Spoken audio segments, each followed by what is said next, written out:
권위와 복종, 권위와 영적 영향력.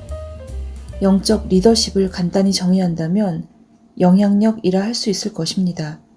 즉 하나님과 성령의 일에 대한 다른 사람들의 태도와 행동에 영향을 주는 것입니다. 그것은 다른 사람들이 그리스도를 알고 그를 아는 지식에서 자라가도록 도와주는 것입니다. 그리고 사랑 안에서 섬기는 것입니다. 참된 영적 지도자에 대한 적합한 직함은 종입니다. 또 하나는 도와주는 자입니다. 영적 영향력은 지위와는 무관합니다.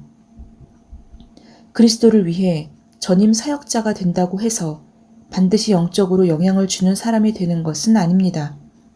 예수님께서 사도들에게 랍비, 선생이라, 아비라, 지도자라 칭함을 받지 말라고 말씀하신 것을 보면 마태복음 23장 8절로 10절. 사도들이 주님께서 부탁하신 일을 하는 데에는 명예나 지위가 필요 없었다는 것을 알 수 있습니다. 영적 영향력은 하나님에게서 비롯되어야 합니다. 영적 영향력은 항상 하나님께서 주시는 은사입니다. 영적 영향력의 기초는 요한복음 17장에 예수님의 기도에 잘 설명되어 있습니다. 거기에서 예수님은 하나님께서 자기에게 주신 것들을 언급하셨습니다. 아버지께서 내게 하라고 주신 일을 내가 이루어 아버지를 이 세상에서 영화롭게 하였사오니 4절. 세상 중에서 내게 주신 사람들에게 내가 아버지의 이름을 나타내었나이다. 6절. 나는 아버지께서 내게 주신 말씀들을 저희에게 주었사오며 8절. 예수님께서는 자신의 사역이 하나님께서 주신 것이라고 말씀하십니다. 하나님께서 그에게 할 일과 사람들과 메시지를 주었습니다. 하나님께서 주시는 일, 예수님께서는 우물가에 사마리아 여인과 대화를 나누신 후 제자들에게 이렇게 말씀하셨습니다. 나의 양식은 나를 보내신 이의 뜻을 행하며 그의 일을 온전히 이루는 이것이니라. 요한복음 4장 34절. 예수님께서 말씀하신 그의 일이란 무엇입니까?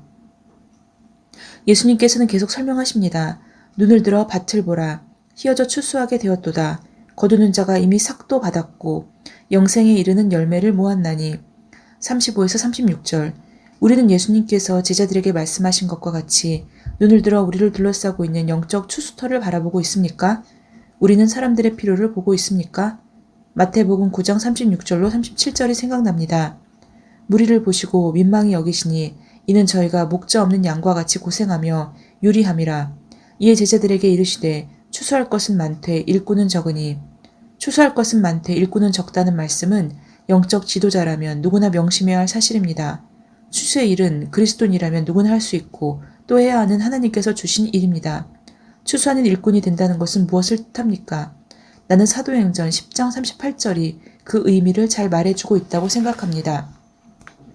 하나님이 나사렛 예수에게 성령과 능력을 기름 붓듯 하셨음에 저가 두루 다니시며 착한 일을 행하시고 마귀에게 눌린 모든 자를 고치셨으니 이는 하나님이 함께 하셨음이라. 무엇보다도 하나님께서 예수님께 성령을 기름 붓듯 부으신 것 같이 우리도 역시 성령이 없이는 일꾼이 될 수 없습니다. 우리는 성령의 능력이 없이는 영적인 일을 할 수 없습니다. 우리는 영적인 에너지를 받아야만 합니다. 그러나 성령으로 충만해진다는 것은 오직 우리 자신만을 위한 황홀한 경험이 아닙니다. 하나님께서 우리를 충만하게 하시고 우리에게 능력을 주시는 것은 언제나 다른 사람들을 위해서입니다. 사도행전 10장 38절에서 예수님께 임한 능력은 두 가지 결과를 가져왔습니다. 하나는 착한 일을 행하는 것이요, 하나는 마귀에게 눌린 자를 고치는 것이었습니다. 정말로 효과적으로 영적인 영향력을 미치는 사람들은 선을 행하는 일에 항상 끼어 있는 사람들입니다. 즉 증거할 기회가 있건 없건 말씀을 전파하고 가르치고 다른 사람들의 필요를 보고 채워주시는 사람들입니다. 우리는 선한 사마리아인의 이야기, 누가복음 10장 29절로 37절에 나오는 제사장과 레위인과 같이 행동하는 경우가 얼마나 흔한지 모릅니다. 강도를 만나 가진 것을 다 빼앗기고 두들겨 맞아 쓰러져 있는 사람을 보았건만 그들은 길 옆으로 피해 지나갔습니다. 우리 중에 그 사마리안과 같은 사람은 너무나 적습니다. 그는 어쩌면 앞서 지나간 두 종교적 지도자보다도 더 시간을 낼 수 없는 아주 바쁜 장사꾼이었을지도 모릅니다. 일꾼이란 선한 사마리아인과 같은 사람입니다. 일꾼은 또한 사탄의 권세 아래 눌려있는 자들을 고칩니다. 이 말씀은 곧 복음을 전한다는 말입니다. 왜냐하면 사탄은 믿지 아니하는 자들의 마음을 혼미케 하여 그리스도의 영광의 복음의 광채가 비추지 못하게 고린도후서 4장 4절 하기 때문입니다. 예수님께서는 요한복음 17장에서 세상 중에서 내게 주신 사람들에게 아버지의 이름을 나타내었나이다 6절라고 하셨습니다.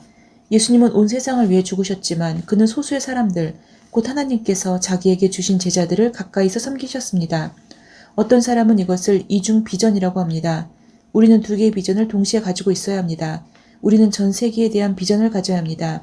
세계 비전은 이중 초점을 가진 안경의 윗부분에 해당합니다. 그러나 우리는 전 세계를 대상으로 선교할 수는 없습니다. 우리는 하나님께서 우리에게 주신 소그룹의 사람들을 대상으로 선교해야 합니다. 이것은 이중 초점 아래의 안경의 아랫부분입니다. 우리 주변에는 하나님께서 우리에게 주신 우리가 항상 특별한 관심과 책임을 가지고 돌보아야 할 사람들이 있습니다. 우리는 세계와 이웃을 동시에 바라보아야 합니다. 그러면 우리의 이웃은 누구입니까? 먼저는 당신의 가족, 즉 남편, 아내와 자녀들에서부터 시작됩니다. 그리고 부모님이나 다른 친척들도 있습니다. 또한 당신과 함께 일하는 사람들도 있습니다. 반드시 당신이 해야 할 일은 당신 주위를 살펴보는 것입니다. 하나님께서는 당신이 관심을 가지고 기도하며 복음을 전하며 영적으로 도와줘야 할 사람들을 이미 당신에게 주셨습니다. 그들은 바로 당신 주위에 있습니다. 다음 질문은 이것입니다. 예수님께서 하나님께서 자기에게 주신 사람들에게 하신 것 같이 당신은 그들에게 하나님을 나타내고 있습니다. 하나님을 나타낸다는 것은 무슨 뜻입니까? 출애굽기 34장 5절로 7절은 하나님께서 어떤 분이신지를 보여주고 있는 놀라운 구절입니다. 모세는 하나님을 볼 수 있게 해달라고 하나님께 구했습니다. 하나님께서는 모세 앞을 지나가시면서 하나님의 얼굴이 아니라 등을 볼 수 있게 해주셨습니다. 이때 하나님께서는 모세에게 자신에 대하여 이렇게 말씀하셨습니다. 여호와로라, 여호와로라, 자비롭고 은혜롭고 노하기를 더디하고 인자와 진실이 많은 하나님이로라. 인자를 천대까지 베풀며 악과 과실과 죄를 용서하나. 이것은 하나님께서 사랑의심을 나타냅니다. 그러나 하나님께서는 계속 이렇게 말씀하십니다. 형벌받을 자는 결단코 면제하지 않고 아비의 악을 자손 3, 4대까지 보응하리라. 이 말씀은 하나님께서 거룩하심을 보여줍니다. 하나님께서는 사랑이시며 또한 거룩하신 분이십니다. 여기서 우리가 다른 사람에게 나타내야 할 하나님의 성품에는 두 가지의 기본적인 면이 있다는 것을 알 수 있습니다. 우리 주위의 사람들은 우리가 사랑과 거룩함에 있어서 성장하고 있다는 확실한 증거를 볼 수 있어야 합니다. 사랑이란 상대방을 쾌히 용납하며 상대방의 유익을 구하는 비이기적인 관심입니다. 그리고 거룩함이란 겸손에서 비롯된다고 믿습니다. 앞에서 말한 바와 같이 교만이 최대 악덕이라면 겸손은 최대의 미덕임에 틀림없습니다. 더욱이 예수님께서는 자기로부터 배우라고 특별히 말씀하신 적이 있습니다. 나는 마음이 온유하고 겸손하니 내게 배우라. 마태복음 11장 29절. 베드로전서 5장 5절은 하나님이 교만한 자를 대적하시되 겸손한 자들에게는 은혜를 주시느니라 고 말합니다.